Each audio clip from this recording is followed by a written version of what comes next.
Hi, Dr. Wiley. First, I wanted to say that, oh my gosh, this book, you are right. It is awesome. Um, it is one of the better books that I have read thus far. So thank you for that. Okay, so let's go ahead and get started. Angie Lang, and let's go with section 1. So after reading chapter 6, I liked all of the different lessons, especially the penguin, only because I do like the symbolic of everything being underneath and the top of the mountain that people see. But the one that I think I relate to more was the campfire. Um, so to me, the tree represents the status quo. Just going through the motions of growing and going and just kind of going through all those motions. Um, but then when it is cut down and it's put into that Kindle and you spark it with knowledge, with the strategies to help students kind of ignite that hunger of knowledge and understanding. Um, that one, you can have like 2 for the price of 1. With giving it more of those strategies, you help kind of bring that out. And that's why that one stood out to me. Other part, what can you compare this lesson to in your previous experience? So where I'm at now, I have a team, which before I did not have a team, but my team was pretty seasoned in years, and they did the status quo. They did the sit and get, where they would lecture and the students would get, kind of. Then I came along, and I've been told by several people that I've kind of ignited that flame underneath my co-teachers to really enjoy teaching again. And so we do things a little bit different. We do a lot more hands-on activities. So I think that is what I can compare that to. Then what can you apply this lesson to in your current position? So definitely the leverage advantage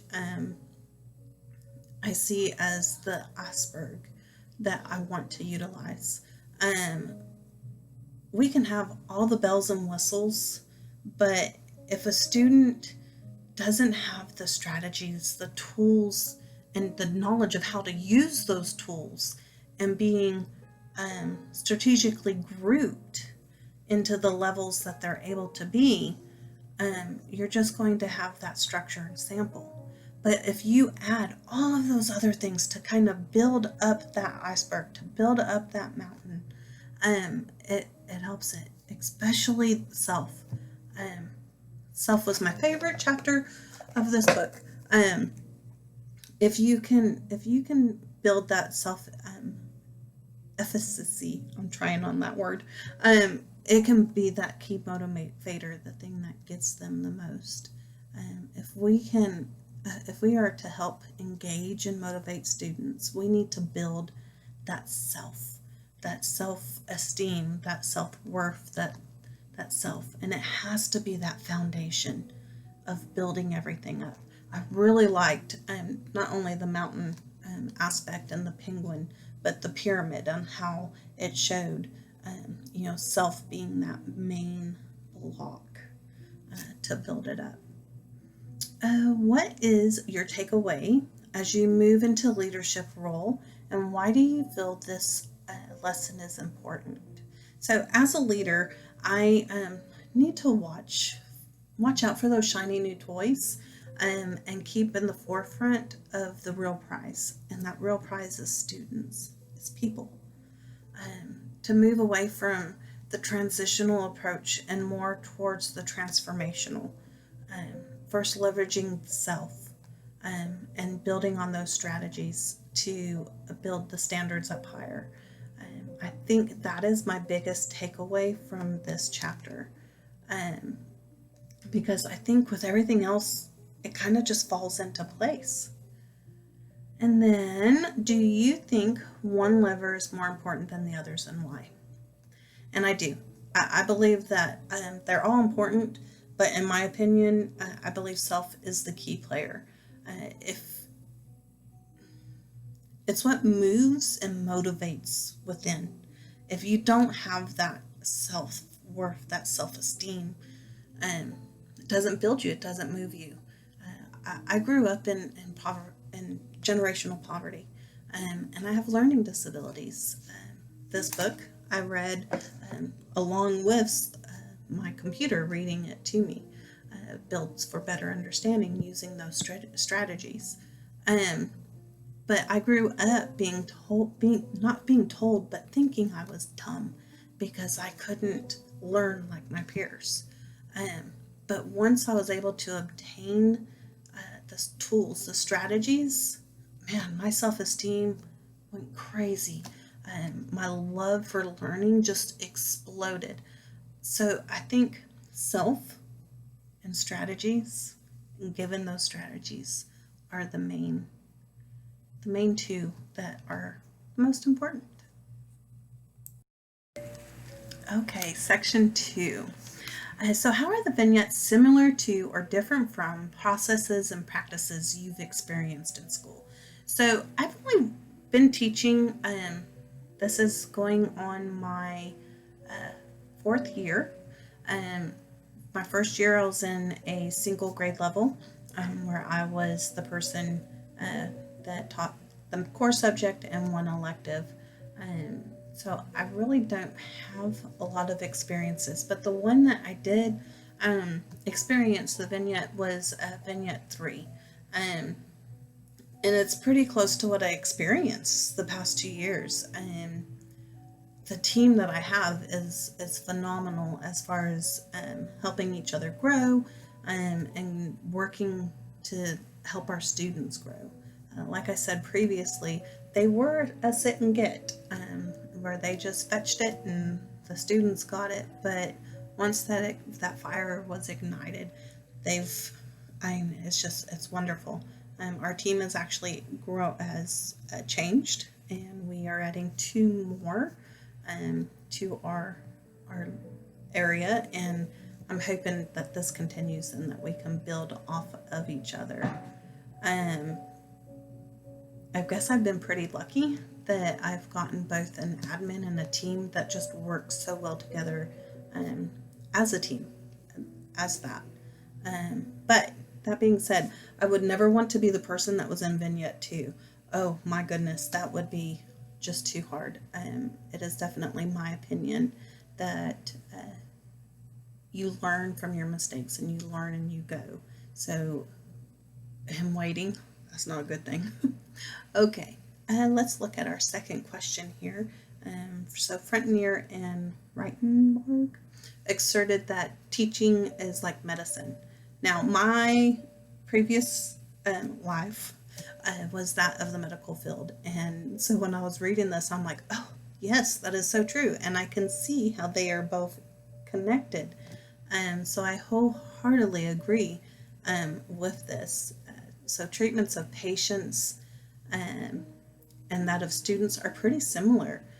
If you don't build that relationship, kind of like how our book had the story of the daughter, seeing that 3rd doctor, and she was able to build that relationship.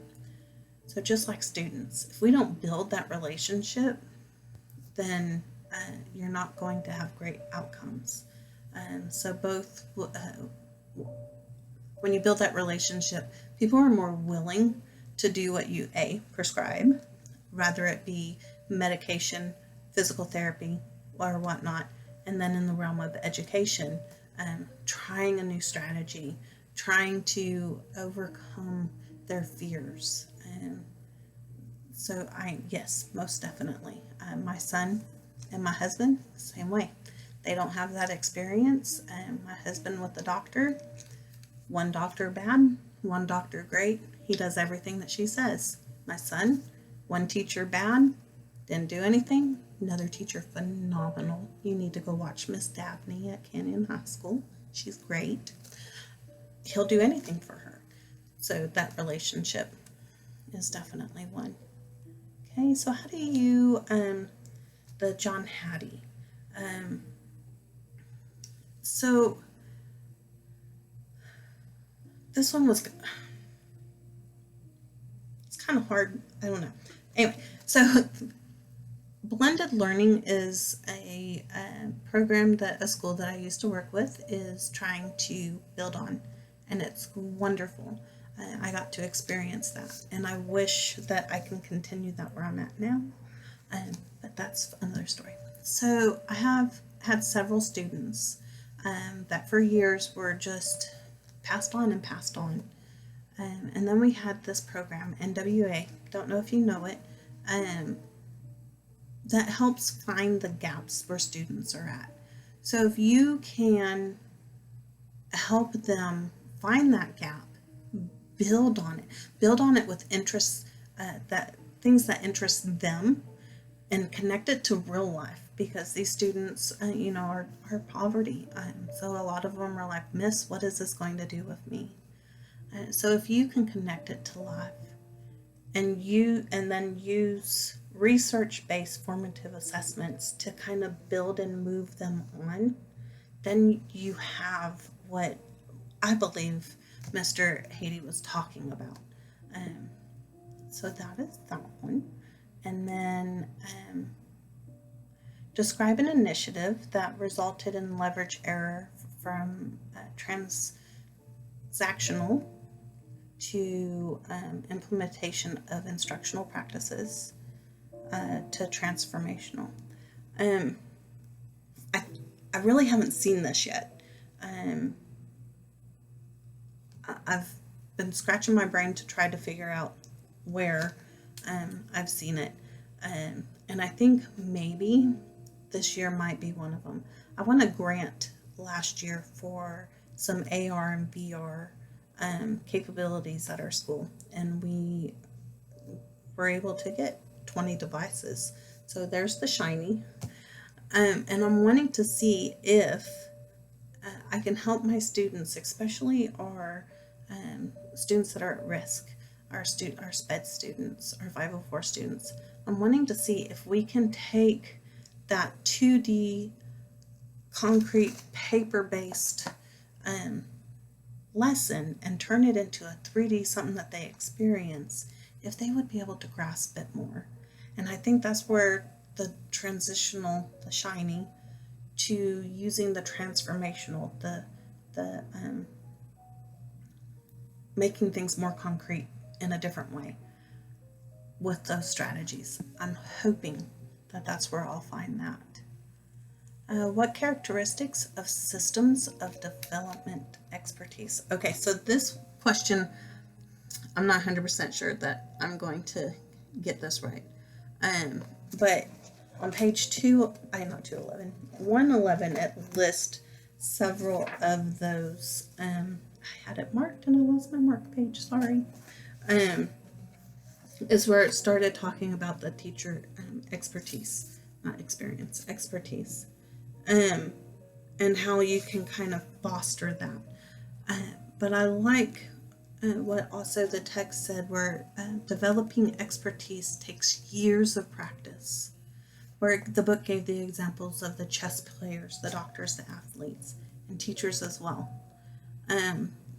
Expertise is a function of hard work and not innate talent, and how people use the time to develop the skill. So between the what was it, 5 I would almost call these strategies for a supervisor to help foster that expertise. I think as a supervisor, it would be key to keep that in mind, that expertise isn't just going to show up. It's going to take time, and as a supervisor, I'm going to need to help that teacher, that educator, I'm going to have to facilitate those to help them build up their skills and be able to get feedback for them. Okay, so what are the implications for how the systems might inform efforts when grading students and evaluating teachers? If we all acknowledge that expertise takes time and effort, then when we grade and when we evaluate a teacher, we should also take that into consideration as well. Um, Another element to consider as both an educator and as a supervisor is how much opportunity do we or did we give to express feedback and allow both the student and the educator to practice that feedback. If we just grade on their first attempt, or either it be a student or a teacher, we're setting them up for failure. But yet, if we give them that feedback and allow them to use that feedback and give them more feedback that reflects their learning, then that's just building them for success. One of my favorite sayings in my class is we learn from our mistakes. And we do. These mistakes, they have to be taken in order for you to learn, but they also need to be reflected upon and then practiced in order for us to become an expert in that area. If we were to grade and evaluate on the first attempt, we are not only failing as an educator, but also a supervisor. So that is my take on section 2. Okay, Dr. Wiley, we are on section 3, my favorite, and I'm almost guessing this probably is your favorite as well. I just love this chapter. So it's asking us to look at the vignettes and how they're similar or different to the practices. So both as a student, a parent, and an educator, I kind of see all these. I've experienced all 3 of these. But my favorite one is to experience is where students see an amazing turnaround. Just because somebody took that time to build a relationship with a student, it helped them unlock their learning. It helped them unlock their self-esteem, to motivate them, to engage them. I've experienced this with my own son. Oh, I'm going to get teary. Sorry. I've experienced this with my own son and his SPED teachers. Jaden has dysgraphia, and we did not know this until he was in the 7th grade, where it put him at a 2nd grade cognitive level. First couple of years were rough. He didn't have the teachers that wanted to build the relationships. It was the sit and get. But then when he went to high school and he met Miss Dabney and Miss Holbrook and Miss Jackson, Miss Jackson, they built that relationships. They got to know my son. They got to know what made him click and work, and they were able to not only help him graduate, but he graduated a semester early, and at his last semester he had all A's on his own, and brought him up to level. So that's where I really the great turnaround, and that's my goal with almost every, well, I wouldn't say with all of my students, all 142 of them. I want to be that influence in their life, and that's one reason why I want to be a principal, is to instill that fire, that ignite for building relationships into everyone I can talk to. So how can focusing on concepts of self be used to build students' motivations? I think I just hit that. But let me go further. If a student does not see self-worth within themselves, if they don't think that they can do anything, then their motivation will be extremely low, kind of like that affective filter. If they don't feel it, they're not going to move. They're not going to let you in. So if a student doesn't think that they're able to complete a task or able to learn a concept, that self-doubt is going to overrule any motivation that we try to give them. So like, our class clown in the beginning of the chapter, the students not only need to have that buy-in from you, but also with themselves as well. This is where building those relationships with both the student as a teacher and your staff as a supervisor is key. If you can't help develop and foster self-efficiency, the motivation will never be achieved. And so I think once a student knows that you believe in them, then they'll start to believe in themselves, and it will help with the motivation, the engagement, the effect. Oh, I keep trying to say that word and I'm having a hard time. Their ownership and their independence. But while I was reading this chapter, I couldn't help but think of that if a student had independence to choose how and what they learned as far as the concept, then that would give them ownership, which in turn would give them efficiency, which would engage them and motivate them. So I kind of see this going both ways. And if you can grab somebody from either end, would be a great contribution. So what are the implications for the statement that all learning is personal for curriculum, instruction, assessment, and strategic planning? So not every student comes to our classrooms with the prior knowledge or self-efficiency. As educators, we need to take this into consideration when we build our instruction, when we're formulating our assessment, and we need to let those assessments guide our strategies. Every student is different, and that's why I wish we had more time in the classroom to help understand that they're all different. But once we're able to do this and we're able to use those strategies to help students grasp the content being presented, man, they'll just fly. Dr. Wiley, I wanted to thank you for introducing me to this book, and I'm definitely going to share it with my colleagues as well as my principal. There, I think, are some key elements in here that we can even build a PD around. So thank you very much. I appreciate it. Have a great day.